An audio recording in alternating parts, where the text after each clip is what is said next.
My cast is Cam Downing, Sarah Kelly, Darcy Graham, and Gavin Morgan. This is Dark Play or Stories for Boys by Carlos Murillo, and it is a love story.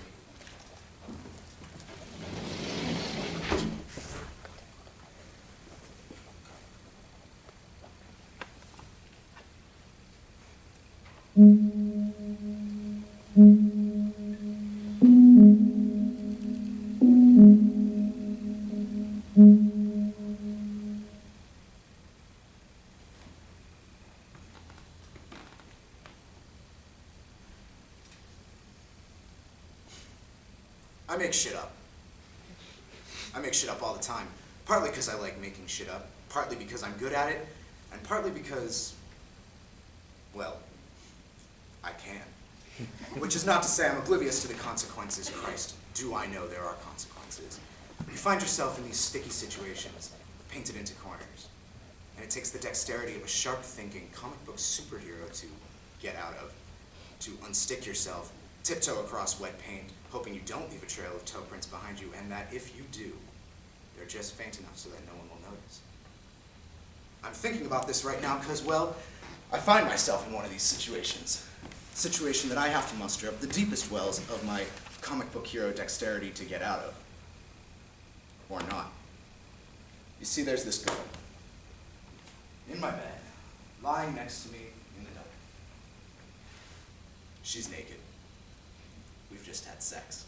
I guess you could call her my girlfriend because, well, she's lying next to me in my bed, she's naked, and we've just had sex. This is a new thing for me, this girl, so you'll understand my hesitation. First time doing the whole in, out, and stuff. We've been through those cagey first conversations where you are talking all over each other's sentences, but we haven't crossed that threshold yet where suddenly it's like, this one might be around for a spell. She shared such and such, I've shared such and such. We're not talking over each other's sentences anymore. All that stuff that leads up to intimacy.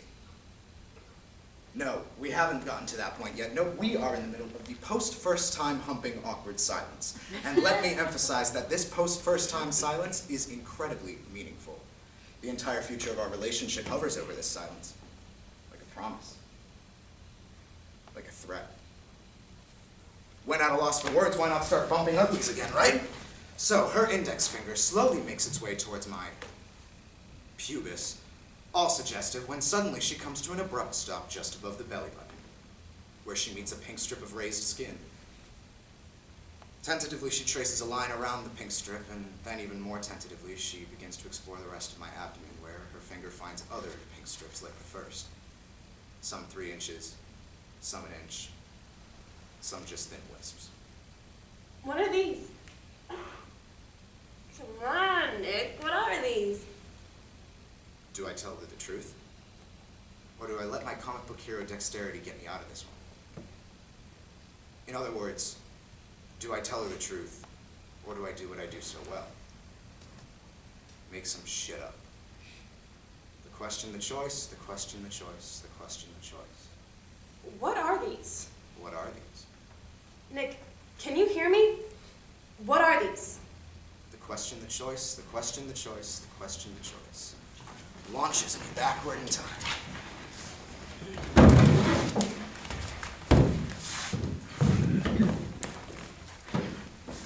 Back to a time when I took this theater arts elective because I thought it would be a total blow-off. Antidote to the accelerated English, science, math, and history courses that I was taking. Teacher was this lady, Miss Spiegel, who must have been about 40 or 50 and was a total dyke.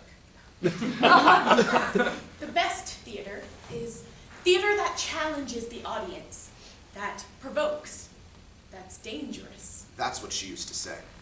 She liked that word. Dangerous. The best theater holds a mirror up to the audience and invites them, no, demands them look at the reflection, no matter how unflattering, no matter how ugly it is. The best theater takes the audience on a journey into the darkest, most dangerous regions of the human soul and the audience, having faced that darkness, that danger, can recognize the darkness and danger in their own soul and actively take steps to change it. Which I guess was all well and good, though I couldn't reconcile all of this. Darkness And danger. she was talking about the fact that we had spent the entire semester playing these stupid kids' games. Tag, Duck Duck Goose. Well, games are the essence of theater. When you play a game, you allow yourself to let go. You allow yourself to believe. Acting in a play is kind of like playing in a game. Only instead of pretending to be a pussycat, you're pretending to be Hamlet. And instead of trying to find your corner in the circle, you're deciding whether or not to kill your stepfather.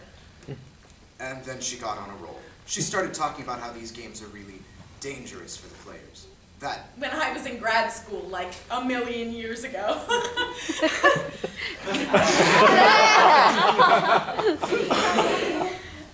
We had this one professor, a really intense guy who did all sorts of wild theater in New York back in the 60s. He would make us play these games, but the dangerous kind. He would call these type of games dark play. Does anyone know what dark play is? Does anyone want to take a stab? silence. Dark play is a kind of game where certain players know the rules and others don't. In other words, certain players are fully aware that they are participating in a game, while others are completely in the dark. But I'd been to the school plays, and they were about as dark and dangerous as Pussy Wants a Corner. But this dark play thing, that was pretty cool.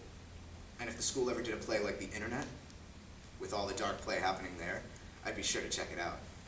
But until then, I would get my dose of darkness and danger in the only place where a kid of my age and, well, my demeanor, could escape the cruel and unusual punishments assigned you by your peers. The World Wide Web, where you could be anything. You could enact revenge on all the miserable shits that made your life a personal hell. At first it was all small potatoes stuff. You'd pose as some girl, lure in some dickhead soccer player into a chat, and you'd act all slutty. That was fun for about 2.5 minutes, but once you enacted all the possibilities, and there were quite a few, it was the same old, same old. At that point I was about ready to pack the whole thing in. That is, until I stumbled upon Adam's profile. And those 6 words. I want to fall in love. Those words were so naked. Love? What the fuck is that? I want to fall in love with a girl. 15 to 18. She should have green eyes and dirty blonde hair. She should be 5'4" to 5'6" tops.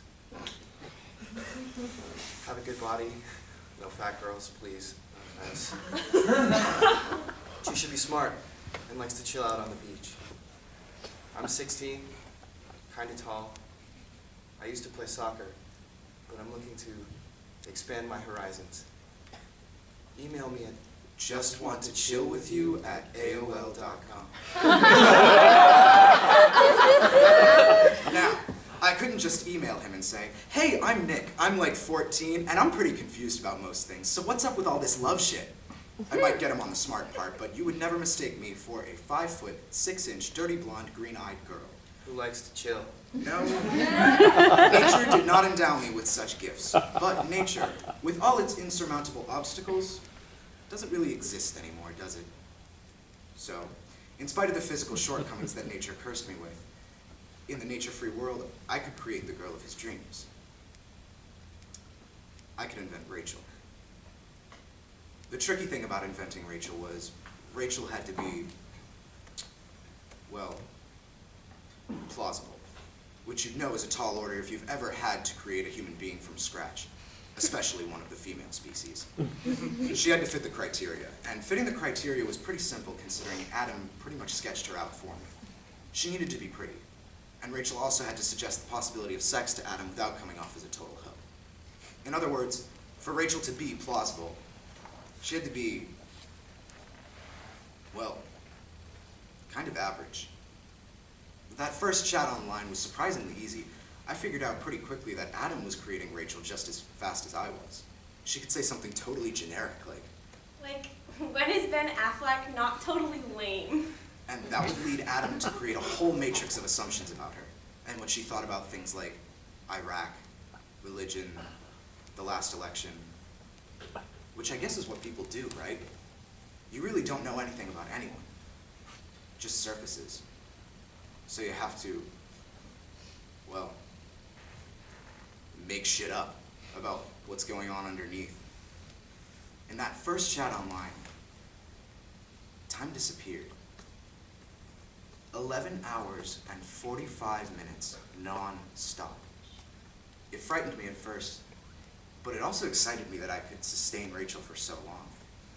But then I remembered I had a math quiz that day, so Rachel wrote, I don't want to get off, but I've got a chemistry quiz tomorrow. Well, today. I need to catch a few Z's. Gotta get that C to a B. Yeah, that's cool. I wondered, do I just leave it at that? Or do I keep this carrot dangling? Will you be online tomorrow night? Yeah, probably. We shall meet again. And with that, Rachel is Roses has left the chat room.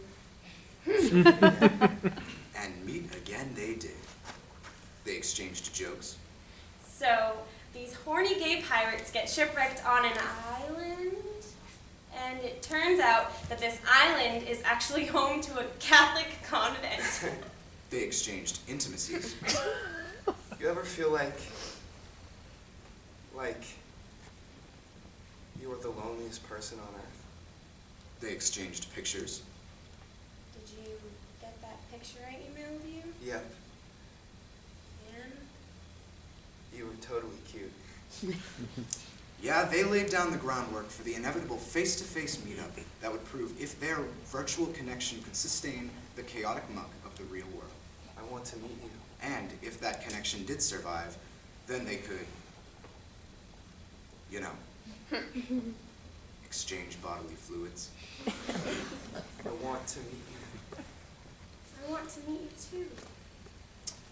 Now, the weird thing about Rachel and Adam is, despite the impossibility of a real-world face-to-face meetup, is that something in me craved for it just as much as he did. I've never met anyone like you. I feel exactly the same. And I feel Feel what, sweetie?